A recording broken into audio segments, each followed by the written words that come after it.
चलिए तो फिर एक बहुत ही बड़ी चीजें देखने को मिल रही है छत्तीसगढ़ पीएससी एग्जाम 2021 को लेकर।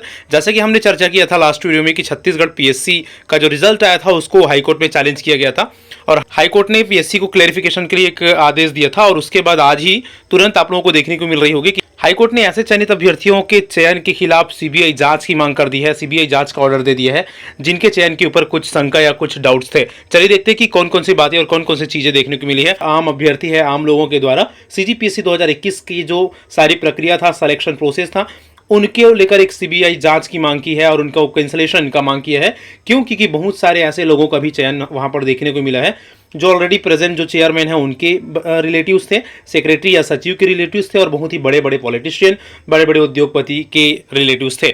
अब उनका स्पेशली नाम भी मेंशन किया है कि किन किन के ऊपर वो सीबीआई जांच किया जाना चाहिए। देखिए, that the selected list result of PSC exam 2021 reveals that the following persons have been selected on account of corruptions. अब यहाँ पर ये बोला गया है कि ये कुछ नीचे नाम दिए गए हैं, ये इस पर आरोप है कि ये करप्शन के बेस पर सेलेक्टेड है। ये नाम कौन कौन से हैं एक बार आप देख लीजिए कि कैसे कैसे लोगों के नाम यहाँ पर है। तो नीतीश डिप्टी कलेक्टर के पोस्ट पर, छत्तीसगढ़ लोक सेवा आयोग के अध्यक्ष श्री तामन सिंह सोनवानी के पुत्र के नाम में सोनवानी सरनेम को छुपाया गया है। यहाँ पर इनका ये आरोप है, देखिए यहाँ पर सोनवानी सरनेम को छुपाया गया है, नीतीश बस नाम डाला गया है, ठीक है। और ये पुत्र किसके हैं?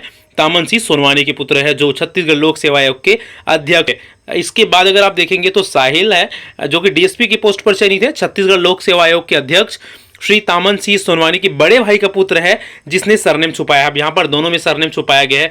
तो आगे और देख लेते हैं, निशा कौशले जो कि डिप्टी कलेक्टर की पोस्ट पर चयनित है, छत्तीसगढ़ लोक सेवा आयोग के अध्यक्ष श्री तामन सिंह सोनवानी के पुत्र नितेश की पत्नी है। अब यहाँ पर आप देखेंगे कि छत्तीसगढ़ लोक सेवा आयोग के अध्यक्ष श्री तामन सिंह के लगभग 3 रिलेटिव्स यहाँ पर सेलेक्टेड है और सभी में सरनेम को छुपाया गया है ताकि चीजों को छुपाया जा सके। आगे अगर आप देखेंगे तो दीपा डिस्ट्रिक्ट एक्साइज ऑफिसर के में सिलेक्शन मिला है, छत्तीसगढ़ लोक सेवा आयोग की श्री अध्यक्ष तामन सिंह सोनवानी की भाई की बहू है। अब यहाँ पर 4 लोगों का सिलेक्शन हो गया अध्यक्ष के रिलेटिव का। आगे और देख लीजिए, सुनीता जोशी लेबर इंस्पेक्टर, छत्तीसगढ़ लोक सेवा आयोग के अध्यक्ष श्री तामन सिंह सोनवानी की बहन की पुत्री।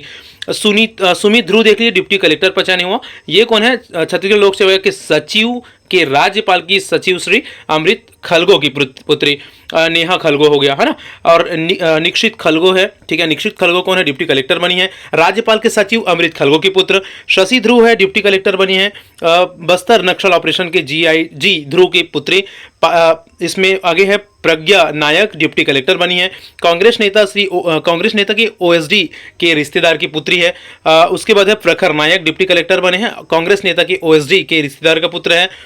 अनन्या अग्रवाल है डिप्टी कलेक्टर, वरिष्ठ कांग्रेस नेता की पुत्री है। शशांक गोयल डिप्टी कलेक्टर है बने हैं जो वरिष्ठ कांग्रेस नेता सुधीर कटियार का दामाद है। भूमिका कटियार डिप्टी कलेक्टर है, वरिष्ठ कांग्रेस नेता सुधीर कटियार की पुत्री है। खुशबू बंजारा डिप्टी कलेक्टर, कांग्रेस नेता ओएसडी के शाडू भाई की पुत्री है। यहाँ पर राजेंद्र शुक्ला कांग्रेस नेता, राजेश शुक्ला वरिष्ठ कांग्रेस नेता का पुत्र। मतलब इस तरह से आप देख रहे हैं कि अध्यक्ष के बहुत सारे रिलेटिव्स का ऑलरेडी चयन यहाँ पर हुआ है पीएससी में। तो डेफिनेटली एक चीज़ को दिखाता है कि अध्यक्ष की इतने सारे रिश्तेदार का चयन होना सामान्य प्रक्रिया या सामान्य चीजें नजर नहीं आती। फिलहाल सीबीआई जांच का मांग किया गया है, देखते हैं क्या होता है सीबीआई जांच में। हाई कोर्ट में जिसने क्लेम किया है वो सभी ने यहाँ पर ये बताया है कि सारे एविडेंस और सारी चीज़ों को छुपाया गया है और बहुत ही शातिराना तरीके से इन सभी को सिलेक्शन दिलवाया गया है। सीजीपीएससी इसमें शामिल है, इस चीज़ में शामिल है उन सबके द्वारा। तो यहाँ पर छत्तीसगढ़ में एक बहुत ही बड़ी ब्लंडर, बहुत ही बड़ी स्कैम का यहाँ पर खुलासा हो सकता है कुछ ही दिनों में। देखना होगा कि आगे कौन कौन सी और चीज़ें यहाँ पर क्लियर होती है। फिलहाल तो ये है कि जितने भी बड़े नाम, जितने भी डाउट वाले नाम आप लोगों को दिखाया गया वो सारे नाम खतरे में हैं और अगर इस तरह की चीज़ें सही पाई जाती है तो सीजीपीएससी की से संबंधित जितने भी ऐसे लोग थे जिन्होंने जो इस कांड में, इस स्कैम में सम्मिलित थे, उन सब के लिए आगे समस्या पैदा होने वाली है। फिलहाल ऐसे जो स्कैम होते हैं उसमें अधिकारियों के अलावा और भी बहुत सारे पॉलिटिशियंस भी शामिल होते हैं। आगे देखना होगा कि कौन कौन सी चीज़ें और क्या क्या चीज़ें हमारे सामने निकल कर सामने आती है। फिलहाल एक बात तो यह है कि छत्तीसगढ़ के जो गरीब बेरोजगार है, छत्तीसगढ़ के जो ऐसे अभ्यर्थी है जो सही में इस पोस्ट के योग्य थे, उनके हक को मारा गया है अगर इस तरह की चीज़ें हुई हैं तो। चलिए तो फिर आगे देखते हैं कि और क्या इससे रिलेटेड अपडेट मिल पाता है। मिलेंगे नेक्स्ट वीडियो में, तब तक के लिए थैंक यू सो मच।